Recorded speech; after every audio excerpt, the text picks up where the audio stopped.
Welcome to Cinema Recaps. Today, I'm going to explain a German-American psychological thriller mystery film called Flight Plan. Spoilers ahead.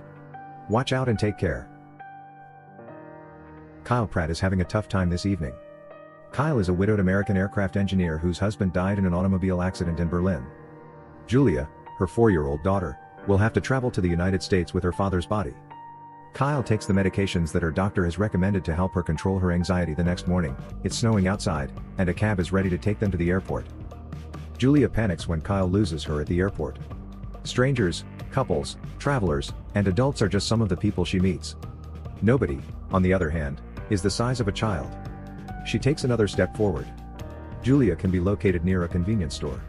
In an agitated tone, she cautions her not to go anywhere without her consent. Kyle and Julia are getting ready to board a plane that Kyle designed. They are the first people to enter the cabin. Julia looks out her window at the view. Then she draws a small, awkward heart in the steam with her finger, using her breath to steam up that window.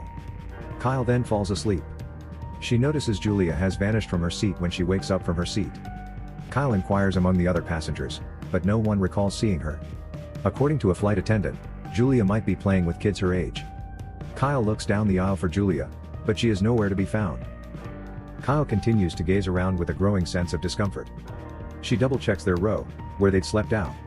She discovers the one-armed bear under the blanket. Julia, however, was not present. That's strange. Julia would never leave the house without her teddy. Then she asks Stephanie, a flight attendant, to assist her in finding Julia. Stephanie agrees to assist her and announces that a youngster has gone missing. Stephanie then informs her, much to her amazement, that there is no record of her daughter boarding the aeroplane. Kyle is confused. She is certain that her daughter was present, so she tries to prove it by displaying her boarding ticket. Kyle, on the other hand, is unable to locate Julia's boarding card. Her daughter's backpack is also missing from the overhead bin, which she discovers. Julia couldn't have gotten up here by herself because she isn't tall enough. Jean Carson, a sky marshal, notices the situation and begins to monitor her while she searches for her kid.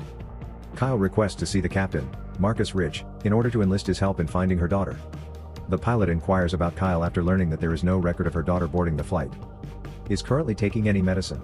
Kyle claims she was taking sleeping medications to assist her cope with her anxiety as a result of her husband's death. Kyle also tells that her spouse died 6 days ago after falling from their roof. She is adamant that it was suicide. The captain and the rest of the crew believe Kyle has become deranged as a result of her husband's death and has fantasized about bringing her daughter aboard. Kyle is adamant about looking for Julia from head to toe. Captain Rich grudgingly agrees and directs the crew to conduct an extensive search. The cabin's lights are switched on.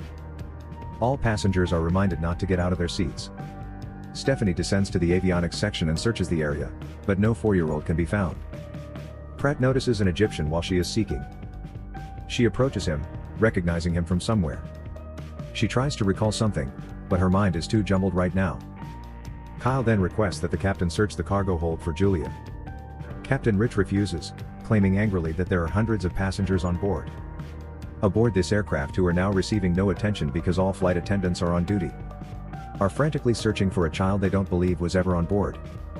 Kyle isn't happy about it. Then she dashes over to the Egyptian. She accuses the man of stealing her daughter because she recalls seeing him the last time she saw him looking into her daughter's room late at night. The man is irritated by the accusation, so he displays the hotel's proof of receipt. He resided in a house that was far apart from hers.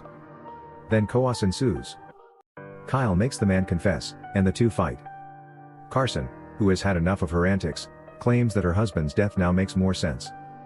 After just a few hours with her, he's ready to leap.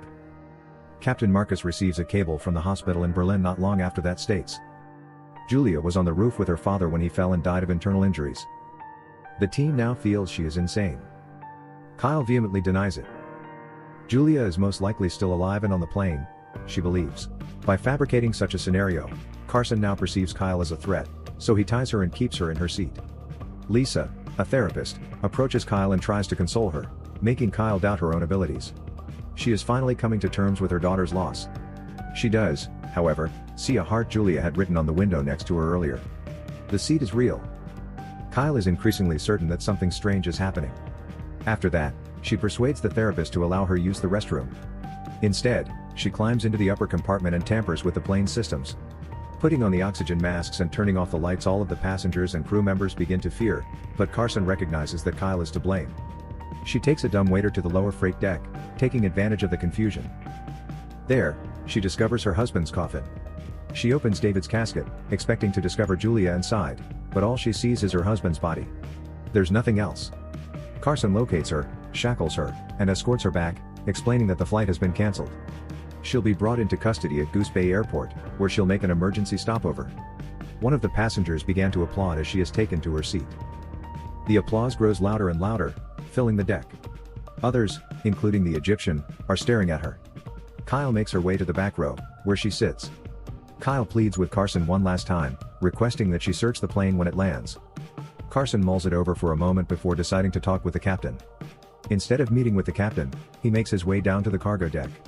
He takes 2 explosives and a detonator from David's, Kyle's spouse, casket. He then descends to the avionics area and secures the explosives to the platform side, uncovering Julia, who is sound asleep. Carson is shown to be the mastermind behind all of this at this point. Carson and Stephanie had planned to kidnap the plane in exchange for a $50 million ransom.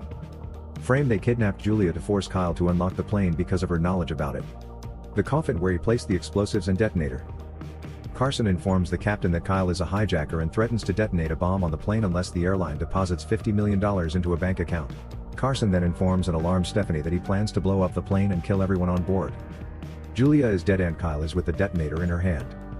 Kyle still can't believe what she's seen and looks out the window with trepidation. As the plane approaches landing, I look out the window. Because of the emergency landing, other passengers are perplexed. Passengers exit the plane once it has landed. Kyle confronts the captain as he is leaving, and the skipper angrily says that the ship is sinking. The ransom was paid. Kyle is confused by the situation. Carson is to blame for everything, she soon discovers. He takes advantage of the circumstance to distort the truth and make Kyle appear to be a terrorist. When Kyle realizes this, he decides to use his position as a hijacker, ordering Carson to stay aboard and the rest of the crew to evacuate. Carson hesitates, but he recognizes that if he refuses, the deception will be exposed. Would belong to him. Kyle uses a fire extinguisher to knock Carson unconscious as soon as the plane door closes. He is handcuffed to a rail and the detonator is taken from his pocket. Stephanie emerges from her hiding place. Carson is able to regain consciousness. He pursues Kyle, shooting until she is trapped in the cockpit. To deceive him, she unlocks a hatch door to the plane's attic and throws out a binder. Carson walks away when he hears a bang from upstairs. Kyle leaves and comes face to face with a remorseful Stephanie. She hits her, who panics and departs the plane instantly. Kyle searches the apartment for her daughter and discovers Julia, who is unconscious. She hugs and carries her right away. Carson quickly follows, and while searching, discloses that he murdered her spouse in order to smuggle drugs into the country. Knowing that his casket would not be checked at the checkpoint, he placed explosives inside it. With the detonator in hand, Kyle drags Julia inside the aircraft's non-combustible hold. Carson fires a shot at her as she shuts the door. She detonates the explosives, exploding the plane and killing Carson, using the non-combustible walls of the hold to protect them. The passengers and crew are stunned when they witness the explosion. Kyle reappears with her daughter a few moments later. All of the passengers are stunned when Kyle carries her daughter out onto the tarmac. Recognizing that she had been telling the truth all along. Captain Rich meets Kyle the next morning at the airport terminal and apologizes for his mistrust. Stephanie is handcuffed and escorted away by the FBI, where an agent informs them that the Berlin bombings have occurred. The director of the mortuary has also been detained. Kyle takes Julia past the throng of travelers who have come to terms with the truth. Everyone is taken aback and feels guilty for not trusting her. Julia wakes up and says, "Are we there yet?" as they prepare to depart, before placing her kid into a van to drive them away. As a mark of respect, the Egyptian passenger assists her in picking up her suitcase in the last scene as well as forgiveness. Subscribe to watch more videos like this, turn on notifications, and leave a like, it really helps the channel. Thank you for watching.